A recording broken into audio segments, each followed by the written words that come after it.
நிறைய பேருக்கு அதிரசம்னாலே ரொம்ப பிடிக்கும். ஆனால் அதை எப்படி செய்யறதுங்கிற அளவுகள் தெரியாதனாலேயே செய்யாமல் இருப்பீங்க. அப்படி உள்ளவங்களுக்கு தான் இந்த வீடியோ. நிறைய டிப்ஸ் அண்ட் ட்ரிக்ஸ் வந்து நான் சொல்கிறேன். அதை யூஸ் பண்ணி நீங்களும் சாஃப்டான கடையில் கிடைக்கிற மாதிரி அதிரசம் உங்களோட குழந்தைங்களுக்கும் உங்களுக்கும் செஞ்சுக்கலாம். Hi friends, welcome and welcome back to my channel. இன்றைக்கி நம்ம அதிரசம் தான் செய்ய போகிறோம். அதுவும் நிறைய டிப்ஸ் வந்து இந்த வீடியோவில் இருக்குது. ஸ்கிப் பண்ணாமல் பாருங்கள். அதிரசம் செய்யறதுக்காக பச்சரிசியை ஒரு படி அளவு நான் எடுத்துருக்கிறேன். உங்களுக்கு என்ன அளவு வேணுமோ அது வந்து கூட்டி குறைச்சி எடுத்துக்கலாம். ஆனால் அரிசியோட அளவு வந்து இப்போ தேவையில்லை. நமக்கு எவ்வளோ வேணாலும் அரிசி எடுத்துட்டு அதை நல்லா வாஷ் பண்ணிவிட்டு ஒரு 15 மினிட்ஸ் நல்லா சோக் பண்ணிடலாம். அதுக்கப்புறமா அந்த தண்ணி எடுத்து நல்லா வடிய வச்சிடலாம். நம்ம சாப்பாடு எப்படி வடிப்போமோ அதே மாதிரி வடித்து எடுத்துக்கலாம். அதில் வந்து எப்படி கொஞ்சம் கொஞ்சம் தண்ணி இருக்கும். அது ஃபுல்லாகவே நல்லா ஒழுகி சொட்டு சொட்டாக ஒழுகிறதுக்கு ஸ்டார்ட் ஆகும். பின்ன அது அப்படியே ஸ்டாப் ஆயிடும். தண்ணி எல்லாமே வடிஞ்சதுக்கப்புறம் நம்ம அரிசி எடுத்து பார்த்தோம்னாலே கொஞ்சம் நனவாக இருக்கிற மாதிரி இருக்கும். ஆனால் அதில் எந்த தண்ணியுமே வந்து இருக்காது. இப்படி இருக்கும்போது நம்ம மிக்சியிலையோ அப்படி இல்லைன்னா மில்லுலேயோ கொடுத்து இதை நல்லா நைஸாக அரைச்சி எடுத்துக்கலாம். ஒரு வேளை உங்ககிட்ட இது மாதிரி அரைக்க முடியாது அப்படின்னா சில பேர்கிட்ட அரிசி மாவு மட்டும் இருக்கும். பச்சரிசி மாவு வந்து பொடி பண்ணியே வச்சுருப்பீங்க.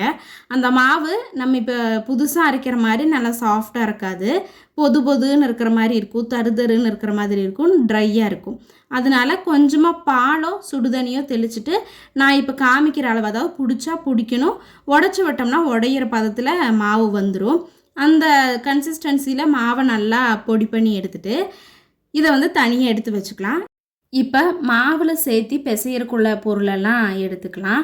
ஃபஸ்ட்டு ஒரு 5-6 ஏலக்காயை கொஞ்சமாக ஃப்ரை பண்ணிவிட்டு அது நல்லா பொடியறதுக்காக கொஞ்சமாக சர்க்கரையும் சேர்த்து பொடி பண்ணி எடுத்துக்கலாம். இப்போ வரைக்குமே உங்களுக்கு அதிரசம் செய்கிறதுக்கு கரெக்டான அளவுகள் தெரியலனா இப்போ வர வீடியோவை ஸ்கிப் பண்ணாமல் பாருங்கள். கரெக்டான அளவுகள் வந்து சொல்கிறேன். நம்ம மாவு வந்து பொடிச்சு வச்சுருப்போம். அந்த மாவை எந்த பவுலில் நம்ம மெஷர் பண்ணுறோமோ அந்த பவுலில் 3 பவுலுக்கு 1 கப் வந்து சர்க்கரை. நம்ம எந்த பவுலில் 3 பவுல் அரிசி மாவு எடுக்கிறோமோ அதில் 1 பவுல் நிறச்சி சர்க்கரை பொடி பண்ணாத முழு சர்க்கரையும் சேர்த்திட்டு அது கூடவே இப்போ நான் சொல்கிற டிப்ஸ் வந்து அதிரசம் நல்லா சாஃப்டாக வர்றதுக்கு கொஞ்சமாக கருப்பில் அப்படி இல்லைன்னா வெள்ளையில் ஏதாவது கொஞ்சம் சேர்த்திட்டு அது கூட கொஞ்சமாக கசகசா சேர்த்தனிங்கனாலே இந்த மாவு ஃபெர்மெண்ட் ஆகி வரும்போது நல்லா அதிரசம் சாஃப்டாக வரும். இந்த டிப்ஸை மறக்காமல் யூஸ் பண்ணுங்கள். இது கூட நம்ம பொடி பண்ணி வச்சுருக்கிற ஏலக்காய் சர்க்கரையை சேர்த்திட்டு அந்த ஜார்லேயே கொஞ்சமாக சர்க்கரையெல்லாம் இருக்கும். அதில் கொஞ்சமாக பால் சேர்த்தி அதை மட்டும் ஊற்றிட்டு நல்லா இது எல்லாத்தையும் சேர்த்து மிக்ஸ் பண்ணிக்கலாம். இந்த மாவு வந்து மிக்ஸ் பண்ணும்போது உதிரியாக இருக்கிற மாதிரி இருக்கும். அதுக்கப்புறம் நல்லா சாஃப்ட் ஆகிற மாதிரி இருக்கும். இப்போ வந்து இந்த முழு சர்க்கரை எல்லாமே சேர்ந்து நல்லா மிக்ஸ் ஆகி வரணும்.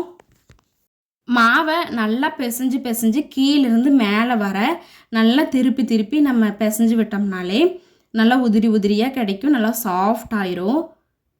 மாவு வந்து இப்போ பிடிச்சா புடியணும். நல்லா டைட்டாக உடைச்சோம்னா உடையும். இதுதான் கரெக்டான பதம். இது அப்படியே நம்ம நல்லா ப்ரெஸ் பண்ணி நல்லா டைட்டாக அமுத்தி வச்சிடலாம். இதுக்கப்புறம் செகண்ட் டே பார்க்கலாம். இது வந்து நான் நைட்டு வந்து அமுத்தி வச்சேன்.